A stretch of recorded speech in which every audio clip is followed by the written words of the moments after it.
No fim do primeiro bloco, perguntei ao seu Elias se o ouvido relativo em Hertz não deveria ser mais flexível às variações naturais de uma música.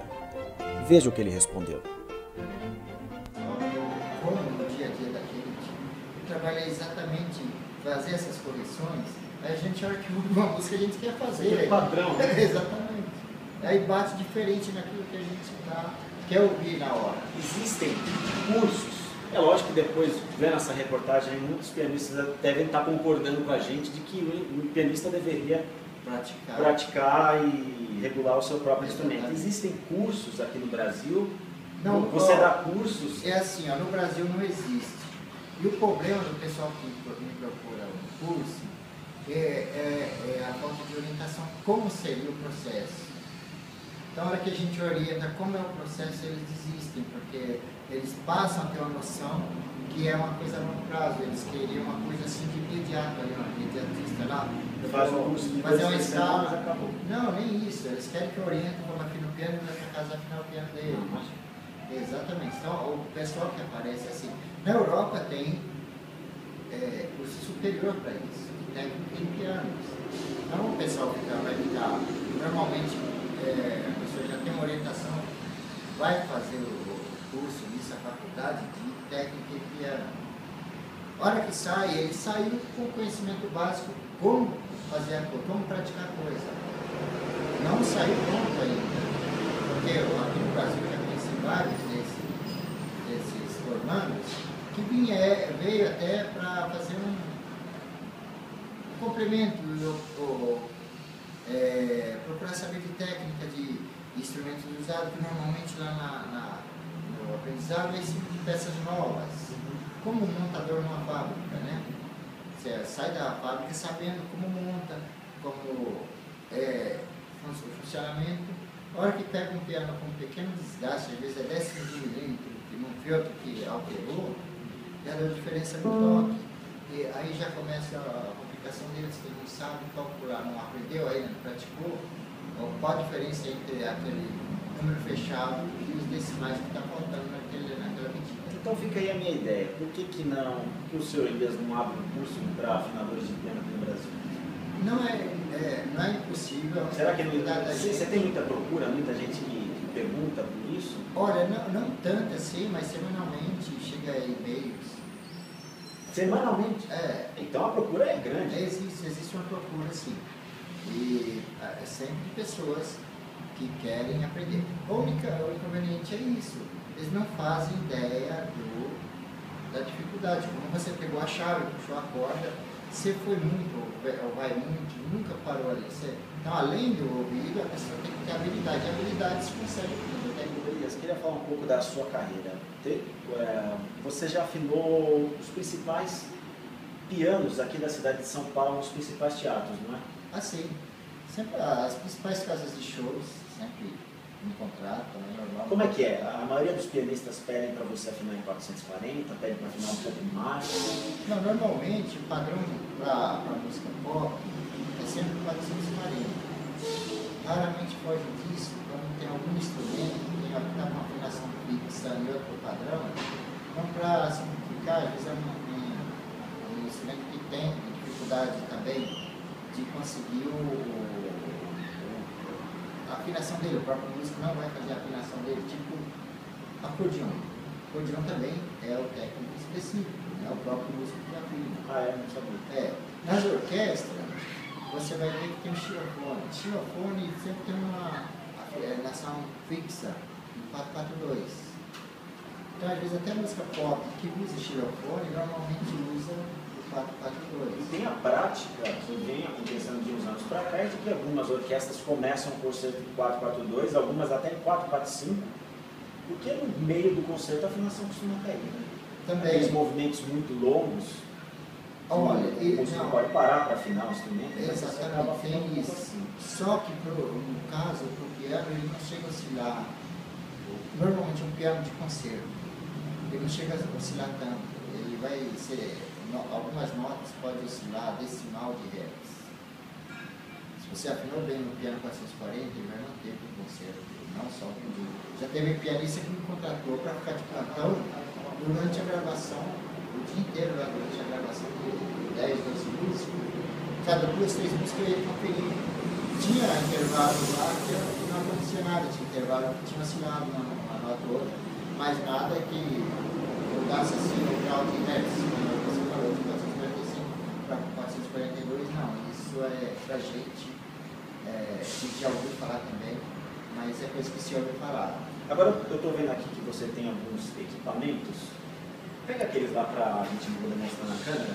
Quais são os equipamentos que um afinador de piano precisa ter para fazer a manutenção completa? A gente fala de afinação, né? Mas não é só afinação. Tem toda uma regulagem desse instrumento que é... Aqui eu tenho algumas chaves que é para regulagem de mecanismo. Essa chave, se você ver tem uma inscrição dela aqui, ó. Mostra aqui pra cá. Consegue pegar aí? É esse aqui, né? Ok. O que isso significa? Então, essa chave aqui é uma ferramenta usada nos pianos, produzida até 1860, que ele tinha menos tensão nas cordas. Ele era afinado num padrão mais baixo.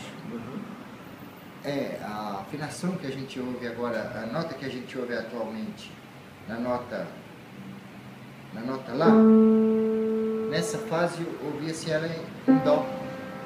Como você pegar a nota Dó e abaixar até virar o som da nota Lá.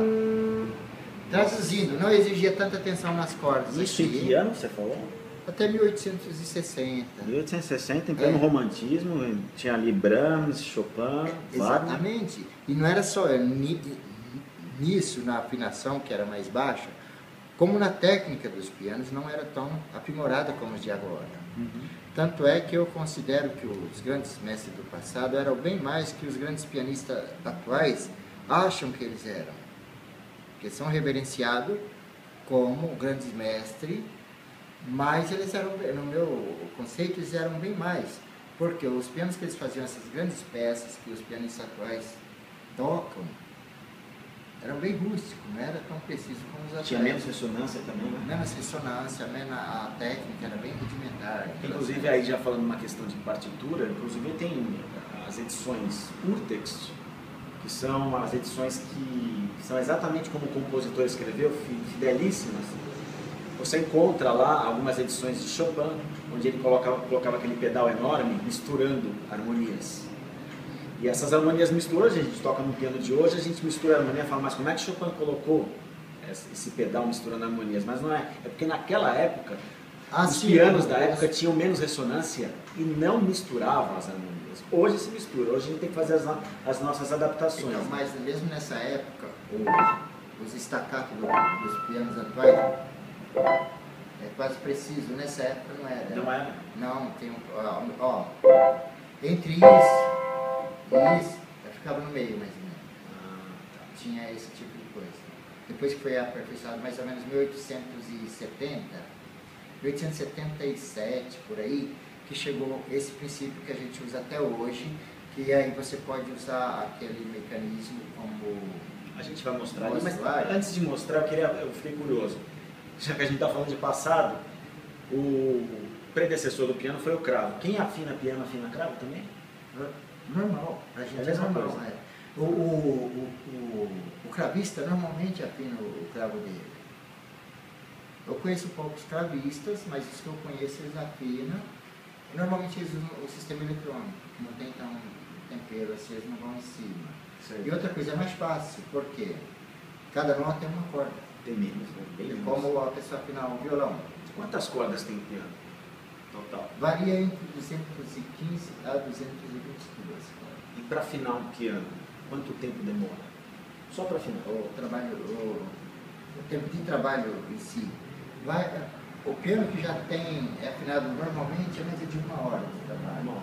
Aquele piano que a gente pega meio para abaixo, vira 1h30. Depende da desafinação também, né? Exatamente, depende do grau da desafinação. Esses pianos de concerto que a gente afina, normalmente a gente já pega por ali, então é mais rápido. Entendi. Bom, você estava falando do mecanismo, vamos mostrar aqui lá? Vamos lá. Os pianos antigos, até 1870, 1875, o máximo até 1877, esse abafador não era aqui interno, era por cima, E ele abafava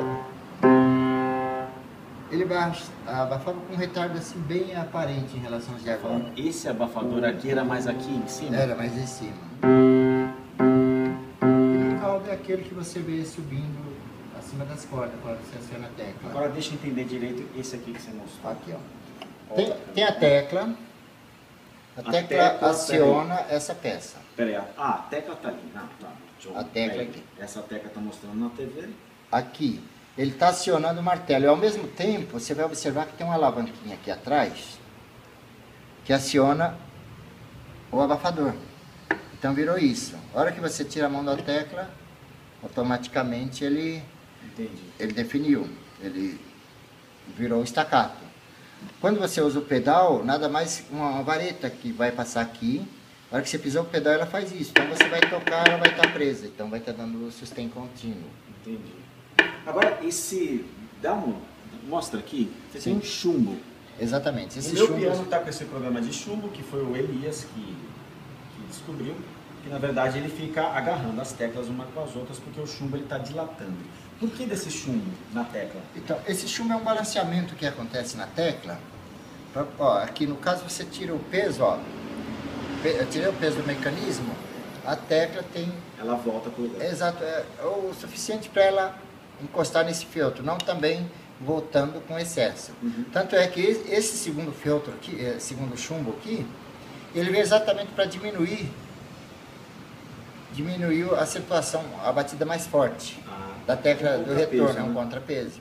O que acontece naqueles pianos que pegam oxidação nesse chumbo é tipo um zinabre forte que vai saindo para fora e vai enroscando na tecla vizinha. Isso. E internamente ele começa também ele começa a inchar internamente, ele vai rachando as teclas. Bom, a gente estava falando aqui do todo o mecanismo do instrumento. Agora, tem como tirar isso aqui? Vamos ver.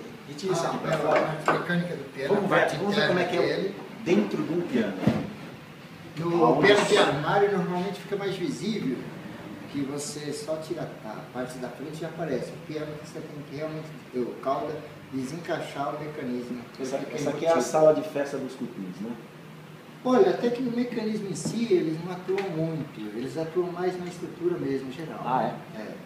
Parte das colunas de baixo, na parte de caixa de ressonância, que chegam a pegar. Mas no mecanismo eles não atuam muito, eu acho que em função das peças ser divididas, não dá continuidade para a trilha deles, essas coisas. Aqui do lado você consegue ver como que é o sistema do disparo. Que era aquilo que a gente estava mostrando ali, né? Você viu que o teclado do mecanismo de cauda, ele sobe, por gravidade ele desce, não tem nada para puxar ele. Agora, essa tecla aqui é de plástico ou é marfim? Não, esse é marfim. O piano que é de plástico, normalmente ele é mais grosso, o material. Esse aqui que está em manutenção, dá para você ver que ele é um material bem fino. E outro detalhe que caracteriza, né? Você nem tem conhecimento dos materiais em si, o plástico ou o marfim, você vai ver que os pianos de marfim é sempre duas peças, a tecla, dividida em duas peças. A parte fina e a parte mais larga, uma ou outra. Você está falando essa aqui? Aí você vê sempre uma emendinha. Tá. Então eu posso identificar se é de marfim ou plástico por essa tira. Exatamente. Normalmente o marfim... Aprendi mais uma. O plástico nunca vai ser inteiriça. Aliás, o marfim nunca vai ser inteiriça. O plástico sim é uma peça só. Agora, por que tá, tudo bem, mas por que os pianos antigos são de marfim, depois isso foi um material proibido, né? Exato. O marfim, a gente sabe por quê, é lógico, não precisa nem falar, mas por que se usava o marfim para fazer a fabricação da tecla? Normalmente nos pianos mais nobres usavam marfim. Era uma requinte a mais para o instrumento. Porque, paralelo com o marfim, usava-se o osso. Fazia-se as placas, também inteiriça para cada tecla, porque o osso deveria ser moído, prensado e formava as placas como uma placa de PVC e recortava o tamanho da tecla. Mas é inteiriça também, nunca é dividido. Sim. Só o marfim que era dividido, porque mesmo antigamente era um material mais raro. Agora a gente vê que o mecanismo do piano é enorme, mas o mecanismo dele, a parte mecânica, ela não é grande, né? É basicamente isso. E aí é a extensão da corda. Agora toda essa madeira aqui serve para ressonância, então. É para dar estrutura. Imagina outra área de áudio que seria a caixa de som. Se pegar um bom falante e só colocar em uma caixa comum, não vai dar ressonância isso que ele pode produzir. É o caso do piano. Uma boa caixa harmônica, numa estrutura comum, não vai reproduzir o que ela teria que reproduzir. Bom, agora voltando um pouco sobre aquela questão que a gente discutiu agora há pouco, sobre afinação. Eu estava com essa questão na cabeça e depois acabei esquecendo. Existe diferenças de afinação entre estilos musicais? Normalmente me perguntam isso, se a afinação da música pop é diferente da afinação da música clássica. Não, afinação, se afina o instrumento, tem o instrumento afinado para qualquer eventualidade. O que tem, existe diferença de timbres. Sim, timbre. Na música clássica, normalmente os pianistas gostam daquele piano que seja mais aveludado, menos percussivo, né? Exatamente, cortar o som. Nos pianos pop, às vezes os músicos, em função de ter outros barulhos maiores que o piano, eles gostam que o piano seja mais brilhante, timbre mais brilhante.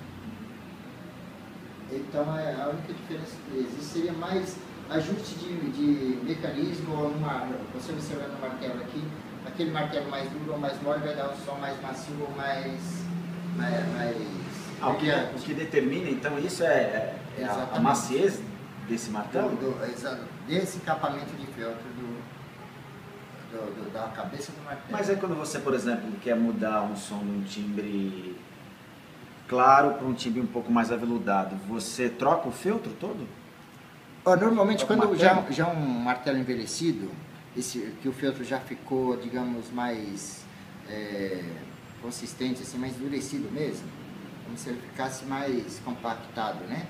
Estando bater, ele vai compactando-se ao longo do tempo. Ele vai ficando então, ficou mais pedrificado, aí já dá um som de brilhante. Tá.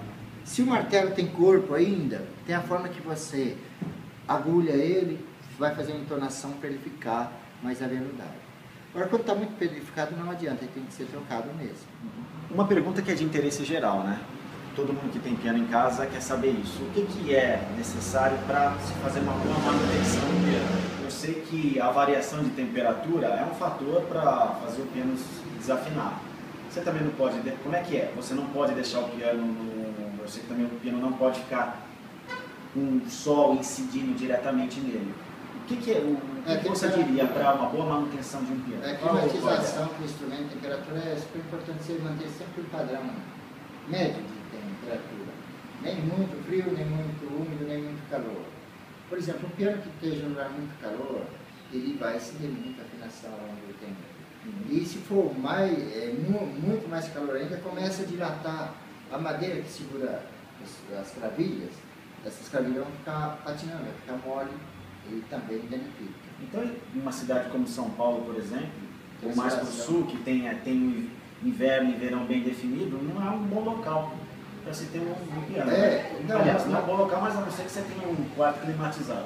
Climatizado é o que funciona pelo menos com uma média ali, sem muita alteração nem para cima nem para baixo. E a umidade, ela influencia no... Influencia. Se você olhar a caixa harmônica do piano, normalmente tem o pessoal tem uma ideia que a desafinação acontece porque a corda movimentou. A corda movimenta também, mas é um grau menor. O que movimenta mais é a caixa de ressonância com temperaturas. Por quê? Qual que é a parte mais mole? A madeira.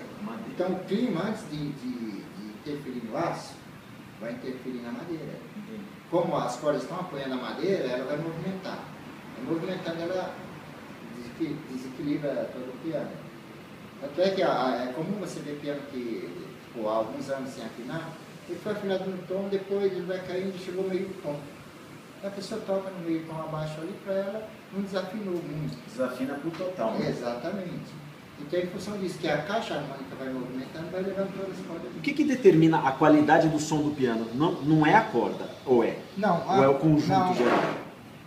Olha, é um bom padrão de corda. Normalmente os bons fabricantes usam sempre o mesmo fornecedor, que é o melhor que existe, todos eles usam.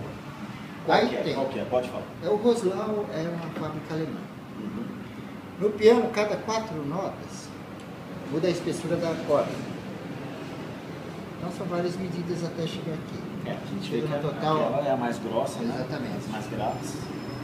Daqui para frente começam as cordas que tem um encapamento, revestimento de cobre. Aí vai até a ponta. Tem a região que é 2 cordas, tem a região que é 1 corda. Se olhar mais aqui mais na frente, você vê que as cordas mais grossas, elas têm o aço, um revestimento de cobre que passa. Nessa região que ela tem um relevo, é porque está correndo outro revestimento de cobre por baixo. Entendi. Dá para ver o relevo aí na câmera? Ok. O que esse revestimento de cobre faz? Ele deixa o som mais grave? Mais grave, ele vai dar peso na corda, consequentemente vai ficando mais grave. Mas então por que a corda não poderia ser toda ela de aço? Por que ela precisa do revestimento de cobre?